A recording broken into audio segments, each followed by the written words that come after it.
Assalamualaikum warahmatullahi wabarakatuh. Halo teman-teman semua, perkenalkan kami mahasiswa UIN Syarif Hidayatullah Jakarta, mahasiswa Fakultas Syariah dan Hukum dan jurusan Ilmu Hukum, kelas Hukum Antropologi 5A. Kami di sini berada di Pondok Labu sedang melakukan penelitian mengenai pelanggaran lalu lintas yang telah membudaya di Pondok Labu. Maka dari itu, izinkanlah kami memperkenalkan diri. Saya Kiki Nur Aisyah dengan NIM akhir 034. Saya Ainur Muhaini dengan NIM akhir 007. Saya Silatul Aila dengan NIM akhir 029. Dan saya Pipin Wapia dengan NIM akhir 021. Dan saya Malia Wuri Maharani, NIM belakang 016. Maka dari itu, terus saksikan video kami dan jangan lupa untuk like serta share video kami untuk menambah penilaian kelompok kami. Terima kasih dan selamat menyaksikan.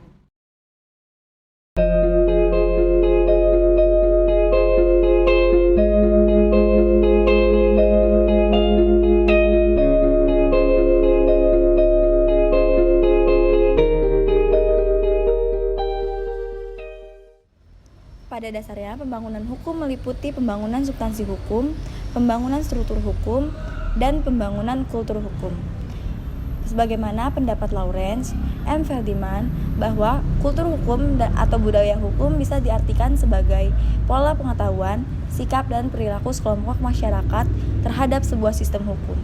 Dari pola-pola tersebut, dapat dilihat tingkat integrasi masyarakat tersebut dengan sistem hukum terkait. Secara mudah, tingkat integrasi ini ditandai dengan tingkat kepengetahuan, penerimaan, kepercayaan, dan kebergantungan mereka terhadap sistem hukum tersebut. Budaya hukum yang baik akan membuat anggota masyarakat pendukungnya mampu berekspresi secara baik, pasif, dan kreatif. Budaya hukum yang baik menghasilkan karya-karya terbaik. Seseorang menggunakan atau tidak menggunakan hukum, dan patuh atau tidak patuh terhadap hukum sangat tergantung pada komponen-komponen yang ada dalam budaya hukumnya. Meskipun disebutkan bahwa dalam hukum terdiri dari 3 komponen, yaitu struktur, substansi, dan budaya hukum, akan tetapi komponen yang paling berpengaruh dalam pembangunan budaya hukum adalah budaya hukum tersebut. Karena sebaik apapun dibuat, tetapi pada akhirnya keberhasilan hukum akan ditemukan oleh budaya hukum masyarakat yang bersangkutan. Budaya masyarakat kota dengan masyarakat desa cenderung sangatlah berbeda. Bisa kita lihat dari pelanggaran lalu lintas antara masyarakat kota dengan masyarakat desa. Di kota, pelanggaran lalu lintas sering kali terjadi, bahkan sudah sangat membudaya. Aparat kepolisian juga sering kali melakukan razia di daerah perkotaan. Sedangkan di daerah perdesaan, untuk jalan lalu lintasnya saja masih menggunakan satu jalur.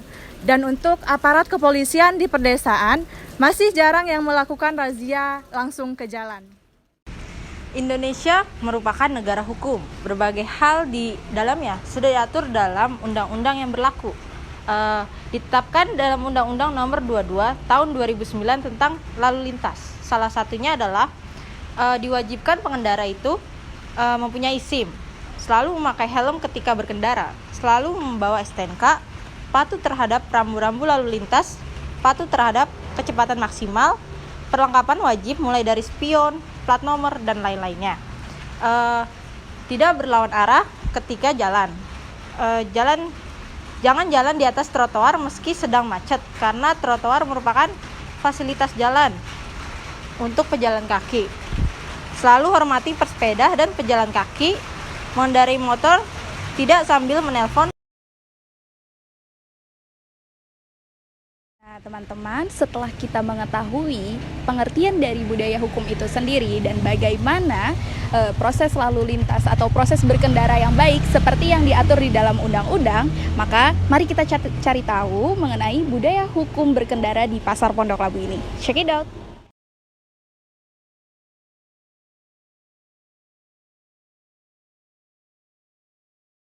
Aku udah asli orang sini atau dari gimana? Ya, Jawa. Jawa. Iya, Tapi tinggalnya di daerah sini ya? daerah sini ya, udah lama. Udah lama ya?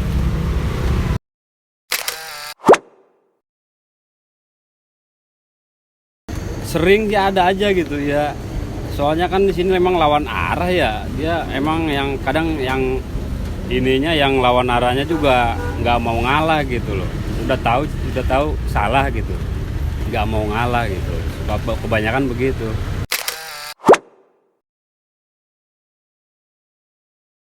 Ada polisi sih kadang ada, ya.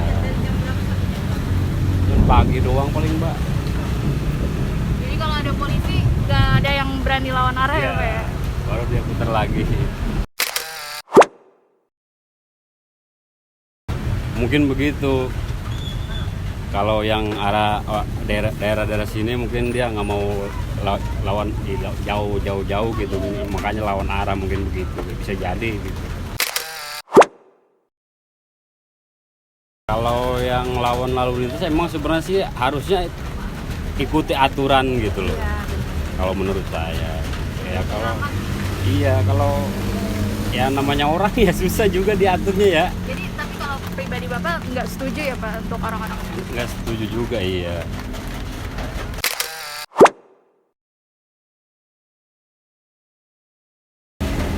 Sebenarnya sih saya belum pernah dengar gitu, belum pernah lihat gitu. Lewat saja gitu. Iya.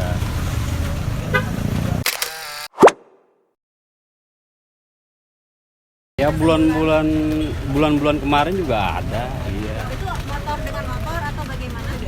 Ya kadang sama mobil, ya kadang sama motor juga, lawan arah gimana sih, pada nggak mau kalah gitu. Yang salah nggak mau kalah, yang bener jalurnya ya apalagi. Gitu aja. Pernah memakan korban nggak ya? Alhamdulillah sih belum pernah sih, cuman paling luka ringan aja gitu, iya. Biasanya disuruh ke kantor paling ikut ya, kalau lagi kecelakaan gitu suruh ngikut ke kantor biasanya. Kalau ketahuan langsung ke polisi gitu, Denda ya? langsung dibawa ke kantor pokoknya. Nggak tahu di sana nggak gimana itu.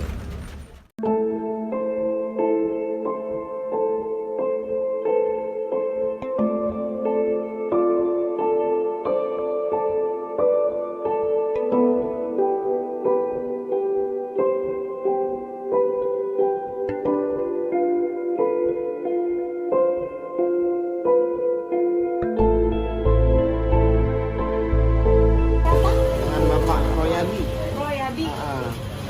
Bapak Royadi. Bapak asli orang sini? Asli orang Betawi, bener. Bapak rumahnya dekat sini juga berarti? Iya, itu belakang rumahnya dekat sekolahan. Berarti Bapak udah sering lewat jalan sini ya Pak ya? Wow, udah hafal Neng dari kecil Neng, orang udah dari kecilnya di sini.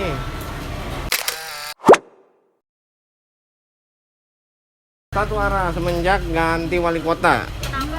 Iya kan dulu kan dua arah macet Neng, pas wali kotanya diganti akhirnya dibuat gituan tuh jalan buat satu arah. Jadi kayak model di Depok gitu. Biar nggak macet. Iya benar, mengurangi macetan gitu. Kalau dilihat-lihat masih suka ada pengendara motor. Ah, itu dia, Neng. Kalau orang-orang itu kan tertibnya kalau lagi ada polisi, orang Indonesia tuh gitu. Kalau nggak ada polisi mah masa bodo amat lu gua gitu. Itu dia, Neng. Orang Indonesia tuh patuhnya dengan polisi. Kalau orang luar takut sama CCTV. Iya, makanya di luar mana ada berani langgar lampu merah karena dia udah ada didatengin sama polisi gitu.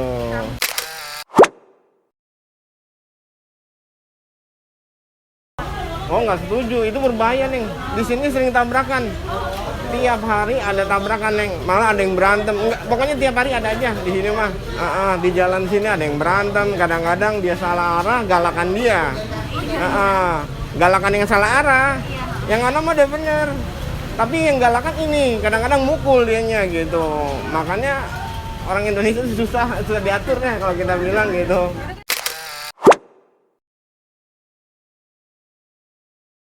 Penyelesaiannya ya kita pisahin Neng, dengan cara ya kita pisahin lah. Kalau kita bilang udah salah gitu kan, kamu di mana-mana udah salah ya jangan lawan dong. Masa yang bener harusnya yang bener dong yang marah. Masa yang salah yang marah ya kan gitu sampai mukul. Kadang-kadang saya lihat gitu udah salah Pak mukul. Ya saya kan nggak tahu Pak. Nah kalau di sana nggak ada perbodennya kan ada perbodennya. Bapak kan tahu di situ berarti kan nggak boleh jalan ya kan begitu. Tapi ya udah diselesaikan kekeluargaan. Iya secara keluargaan. Nggak sampai harus manggil polisi. Oh enggak, itu malah kalau repot, kalau sama polisi malah repot Neng. Jadi kita duit juga main ya kan. Ya, takutnya yang sini ya dia kan ya polisi kan nggak tahu yang benar yang mana kronologisnya ya kan gitu.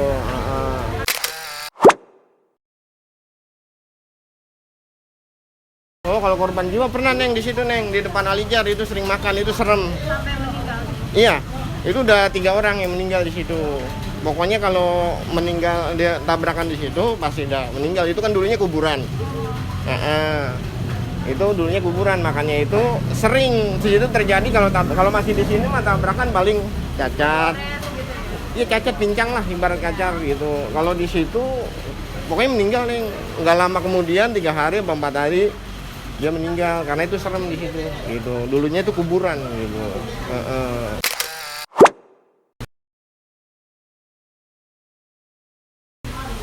Terakhir Pak, untuk pendapat Bapak gitu, sekiranya jalan tengah untuk masalah kayak gini tuh gimana Pak? Ya pengennya sih kita itunya ya ininya tuh dibuat lagi tuh apa trotoarnya, iya trotoarnya dipanjangin lagi dari sini jadi keluarnya ke sana. Ini kan terlalu pendek nih. Makanya itunya juga di sana harusnya ada tulisan. Itu kan gak ada tulisan nih. Cuman Perboden, cuman gak ada tulisan. Orang jadi nggak harusnya tulisannya dibesarin. Jadi kan orang lihat, oh iya Perboden, ya kan gitu. Ini karena tulisannya di atas. Masa orang lihat di atas nggak mungkin kan gitu. Harusnya terlalu bawah dikit, setiang segitu tuh mungkin orang bisa, oh iya Perboden nggak boleh satu arah. Nah itu harusnya tulisan satu arah. Jadi mobil juga nggak berani. Ini kan karena nggak ada tulisan. Perbodennya itu cuman begitu doang. Jadi orang yang pikiran dia bisa kali lewat lurus simpel ya kan gitu daripada muter ya kan orang ngambilnya simpelnya doang. Nah kalau udah kecelakaan baru ya kan gitu. Orang itu nunggu kecelakaan dulu kadang-kadang gitu.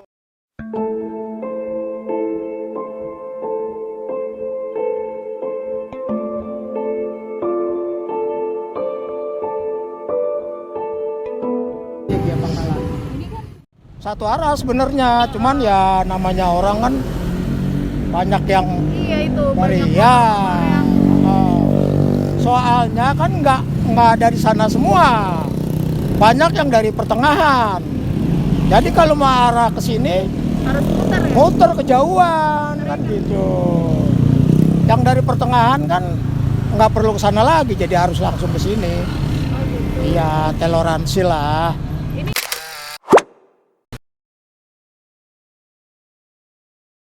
Ada yang jaga, polisi yang jaga sampai jam 9. Tapi udah lewat jam 9, Dilanggar lagi gitu Pak. polisinya pulang. Atau ke warung lah ya, katakanlah istirahat. Ya udah. Mulai lagi gitu.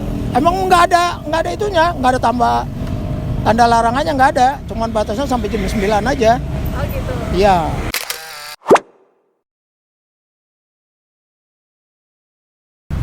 Sebenarnya sih nggak melanggar, memang itu batasnya cuma sampai jam 9. Dari pagi sampai jam 9 itu kan ada di sana tuh. Kalau udah lebih dari jam 9 baru dibuka lagi gitu ya Pak? Yang nggak dibuka memang semuanya pada jalan sendiri, semuanya dia. Kan gitu, cuma motor tapi kalau mobil kan nggak. Harus muter ya Kalau aslinya, mobil Pak? muter. Soalnya motor juga kan nggak semua dari sana. Yang tadi saya bilang kan dari pertengahan.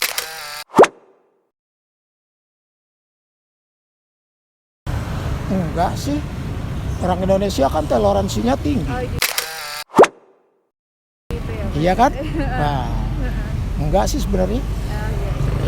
Cuma tergantung kitanya, emosi apa enggak kan gitu.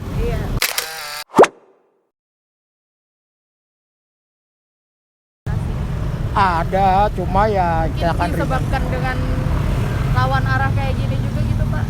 enggak ada. Ya orang kan pada ngerti kan. Kalau orang kan pada ngerti kan, coba lihat kan. Pada ngerti kan. Pokoknya kalau pagi sekitar dari jam 7 sampai jam 9 memang semua kendaraan, mobil, motor nggak boleh. Tapi kalau udah jam 9 lewat, katakanlah jam 10, itu motor boleh. Banyak, soalnya kan udah mau dijaga, mau nggak dijaga ya banyak yang masuk. Ini kan sebenarnya dari sana juga, ini kan rambu-rambu nih. Dari sana nih kan nggak boleh nih kan. Harusnya kan ke sana dulu. Tapi karena dia Motong jalan. orang-orang yang dari sana kan toleransi. Dikasih liwat kan gitu. Nggak apa-apa. memang orang kita Nggak ngebut ya Pak ya? yang penting nggak ngebut, nggak pada berantem kan gitu.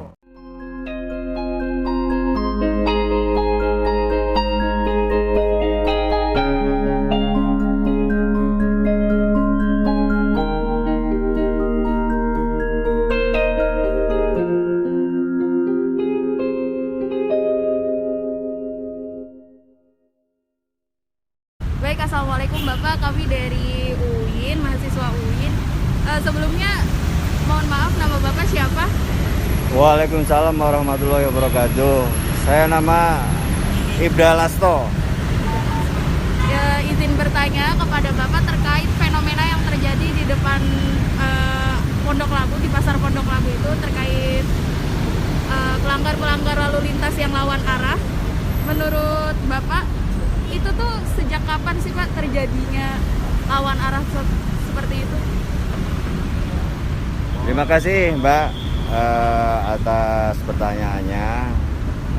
Jadi kalau bicara dari kapan pelanggaran yang sering terjadi di traffic light di dekat pasar Pondok Labu, khususnya depan Aneka Buana yang lurus arah pasar itu tidak boleh.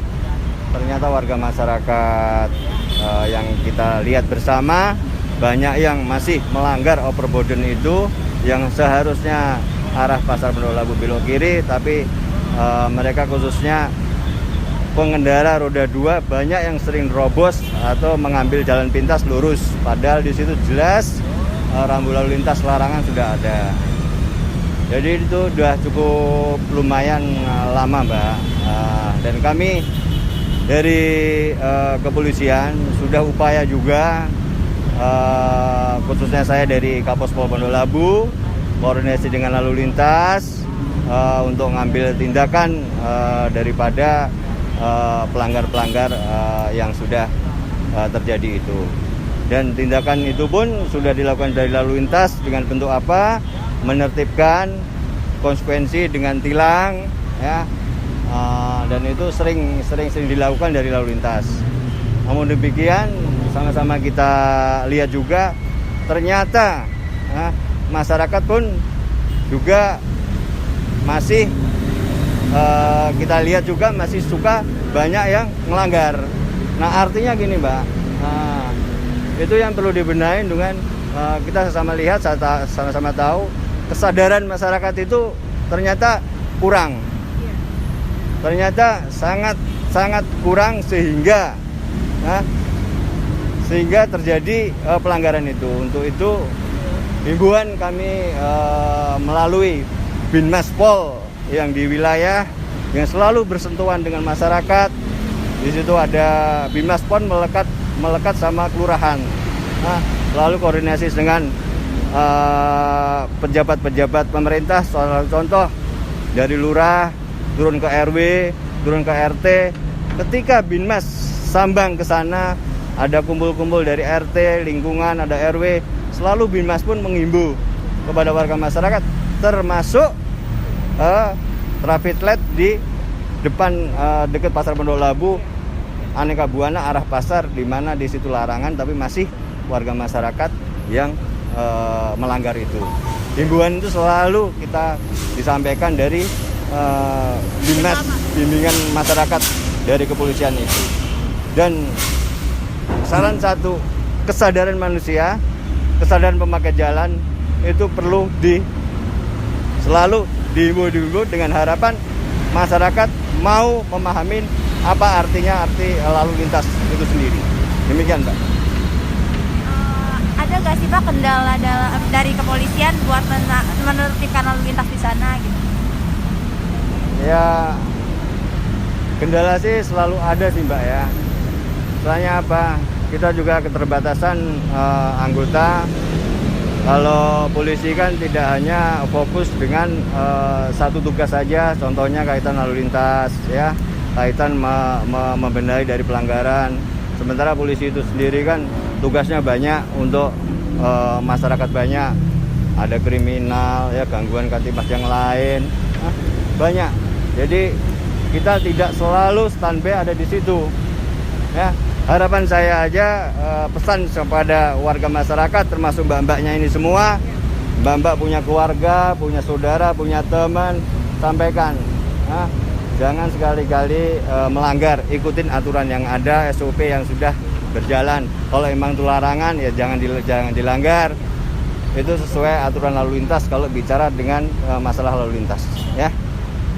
Pak, kan yang melanggar-langgar gini tuh banyak banget ya. Biasanya sih faktor yang menyebabkan dia melanggar itu apa kira-kira? Ya itu tadi, karena kesadaran masyarakat itu sendiri masih kurang. Karena kita sama-sama tahu bahwa itu di situ sudah ada rambunya, bahwa itu larangan ya. Ternyata masyarakat juga sebagian masih ngelanggar. Nah itu kesadarannya yang masih perlu kita benahin. Dengan apa? Yaitu bimbingan masyarakat yang tugas dari Binmas yang selalu melekat ke warga masyarakat ke kelurahan itu. Bapak izin bertanya, dari setelah kami wawancarai masyarakat, ada salah satu dari mereka yang mengharapkan bahwasanya tindakan aparat penegak hukum adalah menambah rambu dilarang masuk gitu Pak. Jadi kan di sana itu hanya di perbodan jalan saja, di simpan perbodan jalan yang warna kuning itu. Nah mereka berkata bahwasanya mereka berharap bahwasanya aparat menambahkan rambu pelang besar gitu bahwasanya ini adalah jalan satu jalur. Bapak menanggapi aspirasi masyarakat seperti itu bagaimana Pak? Silahkan. Ya itu terlalu mengada-ngada ya kalau masyarakat begitu. Saya rasa sudah cukup jelas dari rambu yang kita pasang di sana. Kalau mereka pengguna jalan itu dia lulus ngikutin udah berkendara yang baik, yaitu mempunyai SIM dan SIM-nya ikut tes ya, ikut tes tertulis, tes praktek. Nah itu bagaimana bentuk mengenal rambu, ini rambu apa, dia harusnya paham. Dan khususnya yang di Pondok Labu, Aneka Buana Lurus itu selain rambu larangan, juga di situ dipasang sebentuk barier kun ya. Kun itu pun udah menandakan bahwa mobil nggak bisa lurus ya. Nah dari situ kembali sebenarnya masyarakat tahu, tapi karena kesadarannya kurang, kesadarannya nggak ada, sehingga dia melakukan menerobos itu dengan harap jalan pintas, karena dia belok kiri melalui Pinang, muter lagi cukup lama ya itu kira-kira itu. Terakhir ya Pak, tadi kan kalau seperti penjelasan dari Bapak bahwa aparat penegak hukum sudah berupaya dengan baik untuk menertibkan masyarakat gitu. Pesan apa yang Bapak ingin sampaikan kepada masyarakat yang menonton? Ya, saya berpesan kepada masyarakat, berharap dengan sangat harapan kami dari saya pribadi selaku Kapospol Pondok Labu ya, mengharap kepada warga masyarakat, ayo kita sama-sama menjalankan peraturan pemerintahan khususnya lalu lintas, yaitu ikutin aturan yang ada ya pertama, kedua sesuai rambu-rambu lalu lintas yang sudah dipasang di situ jalankan, dan jauhkan, hindari dari suka melawan arus atau melawan dari rambu-rambu itu. Saya rasa itu. Terima kasih banyak Bapak atas waktunya.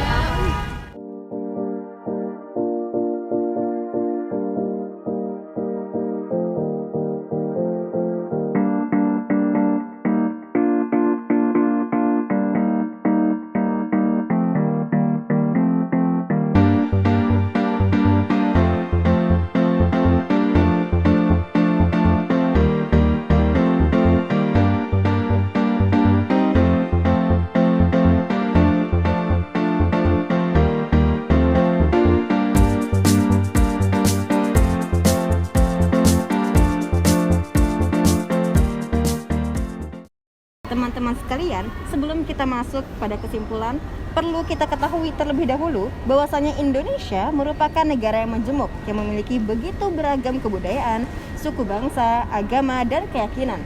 Hal ini menjadikan Indonesia sebagai negara yang memiliki ciri khas pluralitas. Hal ini divalidasi dengan teori pluralisme dalam perspektif antropologi hukum, bahwasanya fenomena pluralisme hukum merupakan fakta hukum dalam masyarakat multikultural. Pluralisme hukum itu sendiri dapat dikatakan sebagai situasi di mana terdapat dua atau lebih sistem hukum yang berada dalam suatu kehidupan sosial. Yang mana menurut Friedman sendiri, sistem hukum merupakan suatu sistem yang meliputi substansi, struktur, dan budaya hukum. Sementara itu, pluralisme hukum di negara Indonesia sendiri membangun bangsa yang stabil dan modern dengan ikatan nasional yang kuat. Sehingga, menurut Prof. John Griffiths, mendefinisikan pluralisme hukum sebagai suatu situasi di mana dua atau lebih sistem hukum bekerja sama secara berdampingan dalam suatu bidang kehidupan sosial yang sama. Sehingga, jika kita perhatikan pada gejala sosial yang terjadi di masyarakat Pondok Labu atau EMIK-nya, dapat kita simpulkan bahwa di sini terjadi dua aliran budaya hukum yang berbeda, yakni masyarakat yang mematuhi dan yang melanggar lalu lintas. Hal ini membuktikan adanya dua sistem hukum yang berbeda. Oleh karena itu, dengan mengaitkan pada gejala sosial ini, nampak adanya tindak kriminalitas yang merupakan salah satu bentuk penyimpangan sosial. Maka dari itu, mari kita simak lebih lanjut mengenai teori penyimpangan sosial. Nah, teman-teman, seperti yang kita ketahui bersama nih, bahwasannya pelanggaran lalu lintas yang terjadi di masyarakat Pondok Labu itu disebabkan oleh beberapa faktor loh. Di antaranya kesadaran hukum masyarakat yang masih sangat rendah, jarak yang terlalu jauh, serta ruas jalan yang sempit sehingga kerap kali menyebabkan kemacetan. Oleh karena itu masih banyak masyarakat yang tidak mematuhi peraturan lalu lintas sehingga seringkali melakukan penyimpangan sosial. Padahal aparat penegak hukum sendiri sudah melakukan upaya maksimal dalam menertibkan pelanggaran lalu lintas yang terjadi. Akan tetapi masih banyak nih masyarakat yang sering melakukan penyimpangan sosial.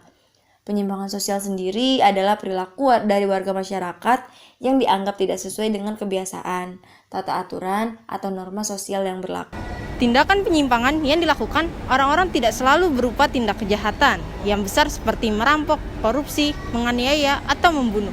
Melainkan bisa pula cuma berupa tindakan pelanggaran kecil-kecilan, semacam melanggar aturan lalu lintas.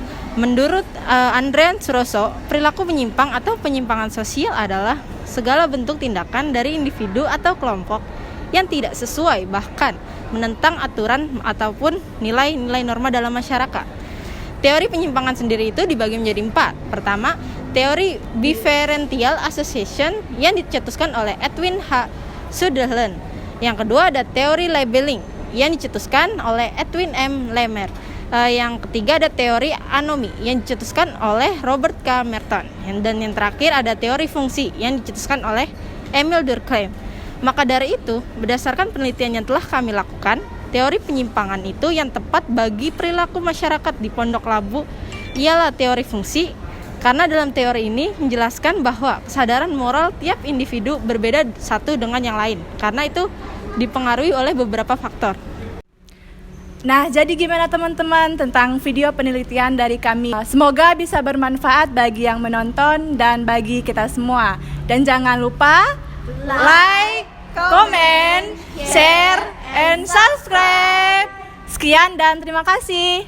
Wassalamualaikum warahmatullahi wabarakatuh.